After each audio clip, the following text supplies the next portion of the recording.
When you think about justice, what comes to mind? You probably picture a courtroom, a judge, maybe a jury. It's all very human, deliberate, accountable. But what happens when you start swapping out that human foundation for the cold, hard logic of code? That's exactly what we're digging into. I mean, think about it. What we expect from our legal system is that people, judges, juries, will weigh the evidence, understand the context, and make a decision that we can actually understand. And if we disagree, we have a right to challenge it. That human element, even with all its flaws, is what gives the whole system its legitimacy. It's why we trust it. So what happens when those incredibly important decisions about who gets bail, what sentence someone receives, or even where police are sent are influenced by a machine learning model? Well, we're going to unpack just how deeply AI is already starting to reshape the very architecture of justice. Now, to really get our heads around this, we have to stop thinking of algorithms as just simple calculators. They're not just passively crunching numbers. The source material for this explainer puts it perfectly. They are mechanisms of manifestation.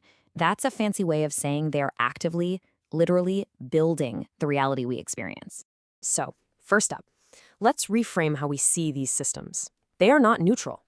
They're built by humans, by companies, by governments, and they have specific goals and worldviews baked right into them. They're not just reflecting reality, they are constructing it. And that brings us to this really crucial concept, encoded intention. You can kind of think of it as the ghost in the machine. It's all those goals like maximizing efficiency or reducing risk that get hardwired directly into the code. This is the moment a particular worldview stops being an idea and starts becoming an operational force in the world. Okay, and this is where we see a major collision. Because the way code thinks and the way the law thinks, well, they are from two completely different planets. They see the world through totally different lenses, and that mismatch has some pretty serious consequences. This slide really gets to the heart of it. The law, it thinks in clear categories, guilty or not guilty. It's centered on responsibility and accountability. But an algorithm? It doesn't see the world that way at all.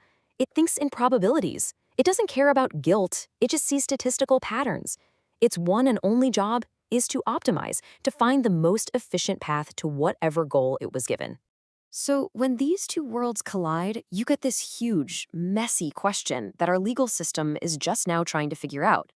If a sentencing AI is proven to be biased and it ruins someone's life, who's to blame? Seriously, who do you hold responsible? This is what experts call the many hands problem, and it's a total legal nightmare. Just think through the chain. Is it the developer who wrote the code, the person who collected the data, the company that deployed the system, the judge who chose to listen to its output? The blame gets spread so thin that our traditional ideas of who's liable just don't work anymore. Okay, so let's pull this out of the abstract and look at a really concrete and, frankly, disturbing example. We're going to see how these systems can create feedback loops that trap entire communities, building what you might call digital cages. Let's walk through how this dangerous loop works. First, an algorithm analyzes historical arrest data and flags a neighborhood as high risk. So police increase patrols there. Naturally, more police presence leads to more recorded incidents and arrests. Now, this doesn't necessarily mean more crime is happening, just that more is being observed. But here's the really insidious part. All that new arrest data is fed right back into the AI. The system sees the new arrests and thinks, see, I was right, this place is risky. And so it doubles down, recommending even more surveillance. And boom, you've created a vicious, self-fulfilling prophecy. The result is just devastating. Any historical biases in that original data don't just get replicated. They get amplified. They get cemented into the machinery of law enforcement. The algorithm's encoded intention becomes an engine for institutionalizing inequality, which is in direct conflict with the whole idea of equal justice under the law. And that brings us to our next major challenge. And this one might be the most frightening of all. It's about the integrity of evidence itself.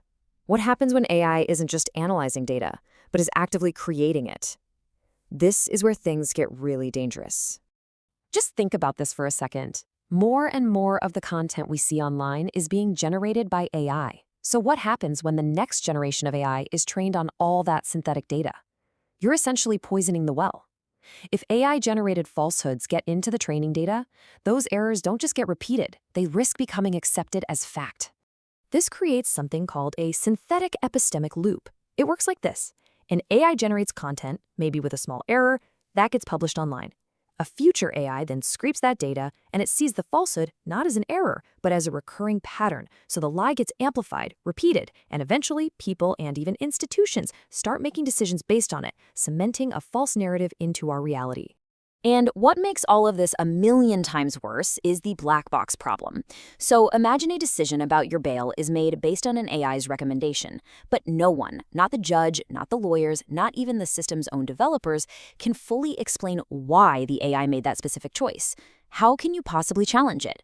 It completely strikes at the heart of due process.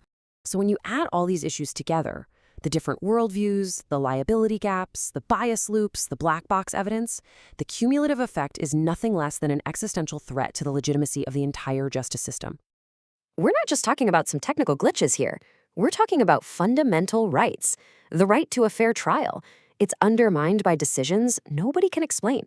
The right to equality, threatened by those self-reinforcing biases. And the right to due process, it's basically meaningless when you can't even challenge the reasoning behind a decision.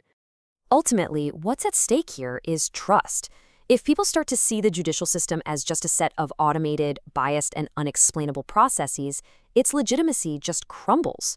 When that human element of judgment gets replaced by pure optimization, the very foundation of justice begins to crack. And so this leaves us with a final, profound question. This isn't just about technology or the law, it's about the kind of society we want to build. As these incredibly powerful algorithms continue to shape our world in ways we're only beginning to understand, how do we protect the foundations of justice, accountability, and even truth itself? That is the urgent question we all have to answer.